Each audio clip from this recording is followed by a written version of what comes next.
Hey sisters, today's video is all about how to speak confidently in public. Yes, the dreaded presentation skills, it's a huge part of confidence.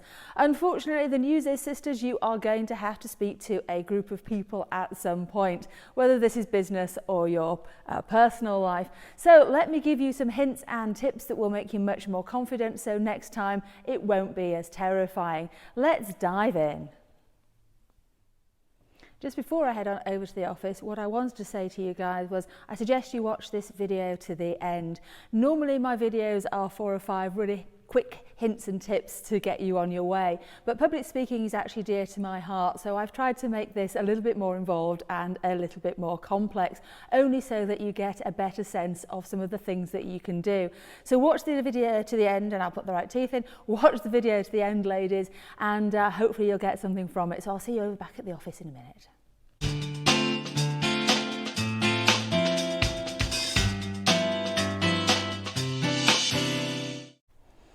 Okay, so I'm probably not going to convince you that speaking confidently in public is going to be easy.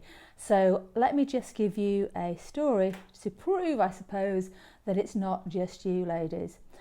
Years back, I had a sales career. I consider myself to be still in sales, but this was a good old-fashioned sales job. And I ended up going to a sales conference where we all had to speak. There was a podium. There were probably about 300 or 400 of us at this particular conference. Now, each of us had to speak across the 2 or 3 days. And because I'd actually got a customer meeting, it was arranged that I would speak very early on the second day. I was absolutely terrified. But I was going to speak early on because I could then leave just for a couple of hours, go and see this particular client, come back to the conference. It had all been arranged. Now, I got up to do my presentation and I was terrified. There were all these people, there were all these lights, there were all these cameras. It was horrific. And I only had to present 2 or 3 slides about my sales results and my particular market area. And it was a very friendly audience and everybody had to do it, so it wasn't that terrifying. My legs were like jelly and I couldn't eat that morning, and I certainly didn't have supper the night previously, though I may have had a glass or 2 of wine. I just felt horrific, but I got through it. Now here's the problem. Because it was sort of salespeople getting up, basically what happened was the guys who were doing all the coaching and getting us up on stage, you had to line up prior to your turn to go on. So as the next person left, you went up to the mic, they organised the mic, and you presented to your colleagues.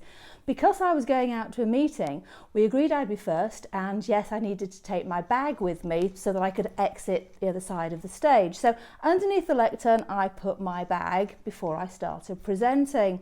And I presented all of my results and I was relatively happy with it, and I was so glad it was over.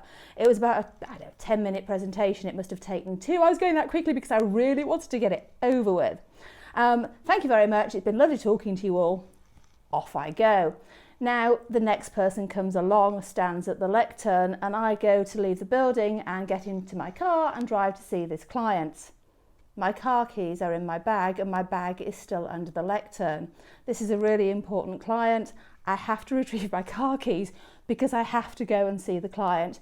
And yes, ladies, guess what? I had to creep back on stage with the authority of my boss and the guys who were helping us run the conference, and go up to this poor person who was now in the middle of their presentation and fertle round at knee height to retrieve my handbag and my notes and my car keys before I could go and see a client.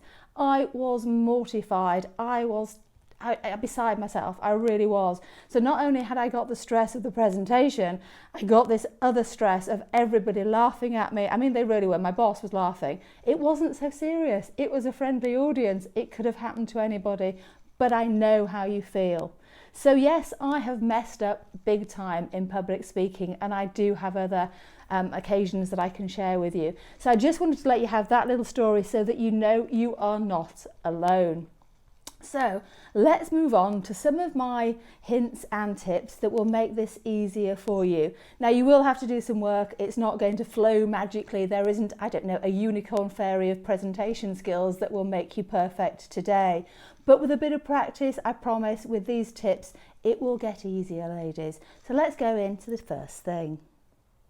Okay, so let's talk about preparation. I'm going to work on the assumption that you know your subject, but if you don't, do the research and learn the key facts. It will make you feel much more confident, particularly if it's an area that you're not that sure of or something you're drifting into from your main key themes. What I mean by preparation is if you have to give a major speech, speak in public, I don't know, something that's really, really important, then yeah, let's do some preparation first. Now, what I also want to say is speaking in public these days isn't just about conferences and meetings. You know, everything has now moved from the boardroom to your living room because of Zoom and other video apps. So if it's important to you, prepare, prepare, prepare. So yeah, get some key points, get those old-fashioned cards if you have to, or use your phone as some kind of guide, but prepare your speech. Stand in front of a mirror and talk to yourself. Yes, you'll get bored of yourself really quickly. I know I do. Stand in front of a mirror and go through them again and again and again and look at your posture and your breathing and get through it. And the more you practice, the easier it will become. So that sort of preparation is really, really key. So get your notes together and go and talk to yourself for an hour or so. Take a break. Do another 20 minutes or so. Really good hack. The other thing, of course, if you can stomach it, is to get family and friends along and get them to watch the presentation for you. So either record it and get them to critique it, or better still, get a little audience together, I don't know, maybe buy them beer and pizza, and actually talk to them. They may not understand the subject, that they will give you great feedback about your delivery and how quick you are and your posture and the words and your language. So get a friendly audience. If this is going to be a key speech, get a friendly audience and practice in front of them. Again, it will make you, I'll get my words right, it will make you feel much more confident. So do as much prep as you possibly can if it's an important presentation, speech, whatever, first and foremost. You cannot miss the preparation stage. It's a bit like going into an exam, because I know that's how it feels, and having done no revision whatsoever. And if you tell me you did that, I shall be shocked and horrified. So preparation, preparation, preparation. Okay, let's call this bit give them what they want. What they really, really want. No, not doing a Spice Girls presentation. Okay, so yes, women are called upon more and more these days to speak. Historically less so, but now the bride can give a speech. Or alternatively, you could have a family event or a special birthday and you're called upon to give some anecdotes about the birthday boy, for example. Alternatively, it could be a sad occasion such as a funeral. We all speak in public much more than we used to. So make sure that you set the tone of your speech, your presentation. Obviously, if it's family or friends, you can have some reminiscences and you can put some jokes in there. And that's a really nice informal presentation. But get some key points that you know you want to communicate to your audience so that you don't miss a trick. It'll be a friendly, nice environment, a really informal tone. Now, obviously, if you're talking to a board meeting or trying to present facts or even do a sales pitch, it's going to be a very different kind of presentation. The board meeting or the sales facts, for example, make sure you've got all your facts written down. Make sure you know what you have to absolutely communicate as a minimum in that environment, and keep to time. If you're talking to family and friends, you can whiffle on a little bit as long as they're all smiling. But in a board presentation or a sales presentation, you've probably got a limited amount of time to get your key points across. It's going to be much more formal. So make sure that the tone of your presentation is appropriate to the audience. And there are gradients between both of those, obviously. So make sure that you understand what your audience expects of you in terms of tone of presentation. Throwing a huge joke in the middle of a business presentation might go down really well. You know your audience, but then again, it might not. So that's the give them what they want section, I suppose. Here's a hack that is really dear to my heart. Check your equipment. I don't know how many times I've spoken to video, spoken to camera and had no sound whatsoever. A screaming nightmare. So if it's an important presentation, whether this is a Zoom call or even a WhatsApp call in the back of your car to a client, if it's important, make sure your equipment works. Even more importantly, if you are presenting off-site with equipment you don't know or understand. I mean, it could be your own office equipment in your job, so you know it quite well, or alternatively you could be at a huge conference or meeting and you don't use that equipment on a regular basis. So if you get the opportunity to spend 5-10 minutes prior to your presentation, in a break or the day before, to check the equipment, to make sure it works, but also to make sure you know how to use the equipment, it's a really good thing because it will make you feel much more confident, and it will make your presentation much better because you feel confident. I mean, things will go wrong, so you could be in the middle of a great presentation and something falls over completely that's not your fault. You can't mitigate everything, but yeah, check your equipment out and make sure that it works. You know, if for example you're going into a room you've not used before and you get the opportunity to check the acoustics, for example, that might be a really good thing because it will allow you to change the pitch or the tone of your speech. So, yep, boring but true, check the equipment. Okay, this hack I've entitled Breathe, I suppose, but it's more than that, it's body language. If you are a nervous speaker, your first reaction is to garble through it at a vast rate of knots because you're very nervous and you don't want to be there, and it will show.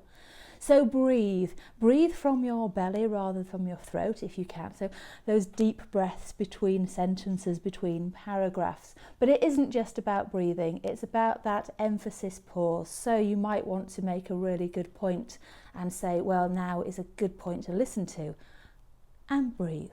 But it is body language as well. If you can, I'm assuming you're going to be standing for most of these presentations, stand with your feet a little bit apart, shoulder width apart.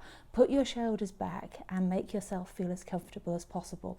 Take up some space in this presentation. It will make you much steadier on your feet and the audience will appreciate it.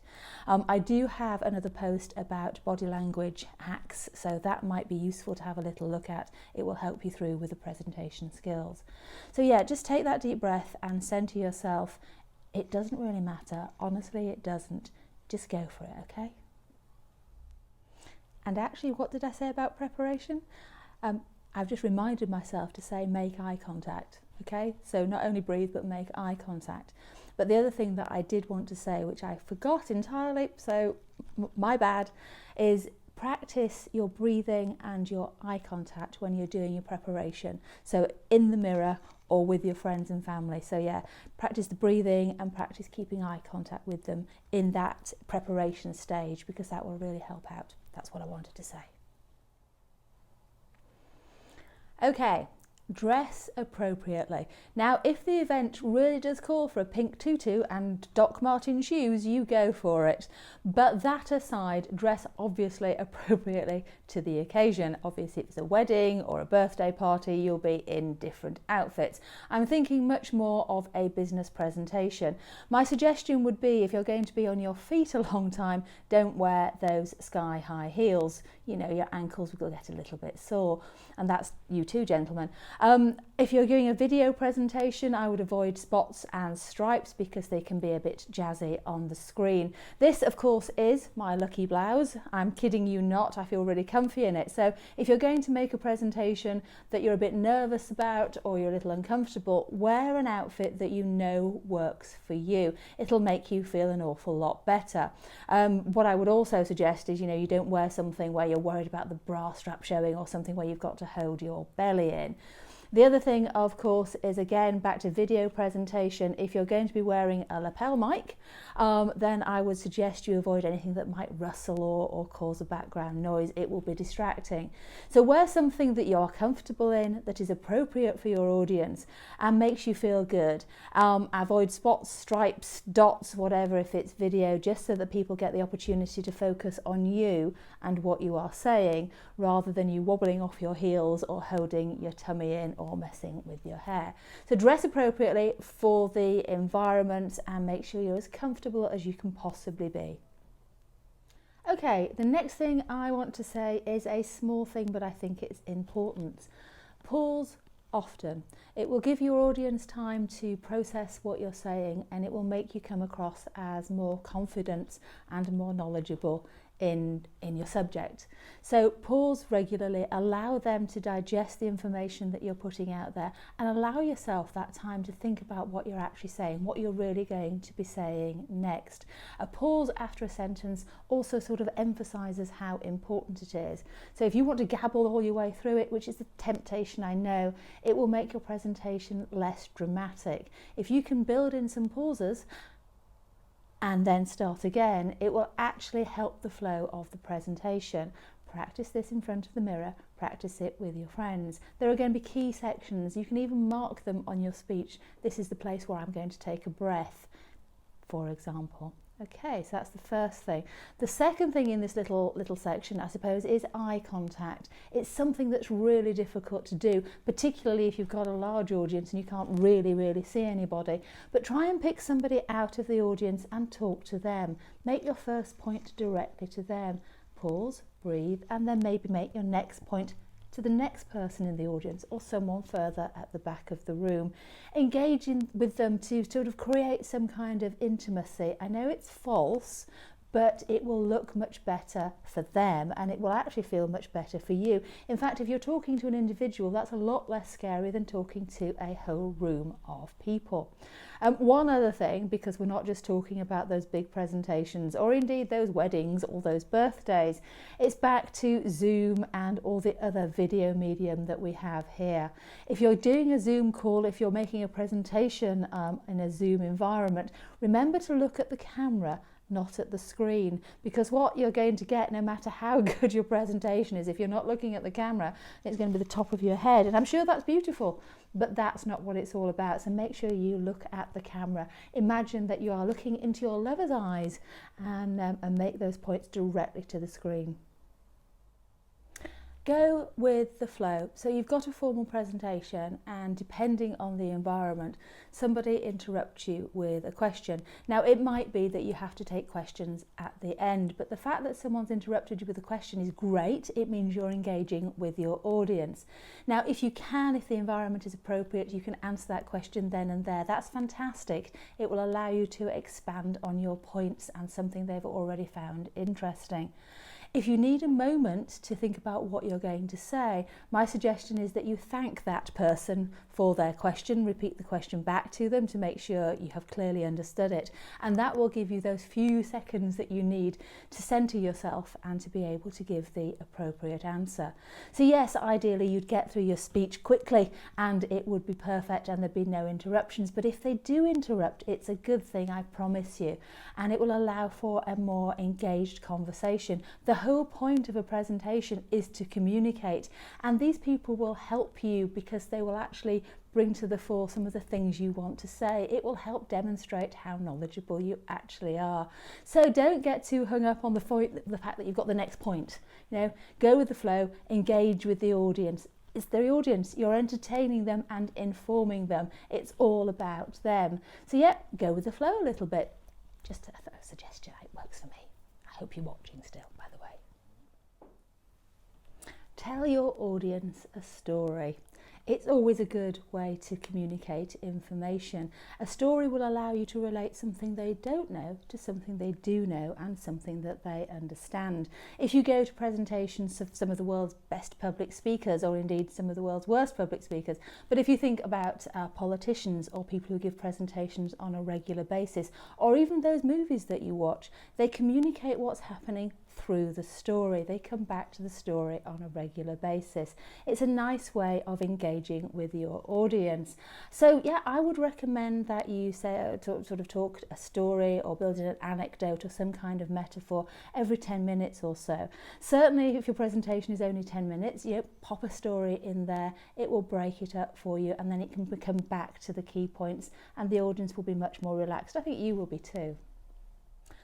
Structure your presentation. Now this is my recommended structure and it works for me. So you would want to start with a hook, so some huge opening statement that will be an attention grabber.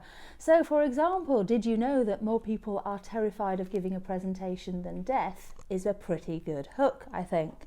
So a hook is something that establishes the importance of your speech, your presentation, and grabs their attention.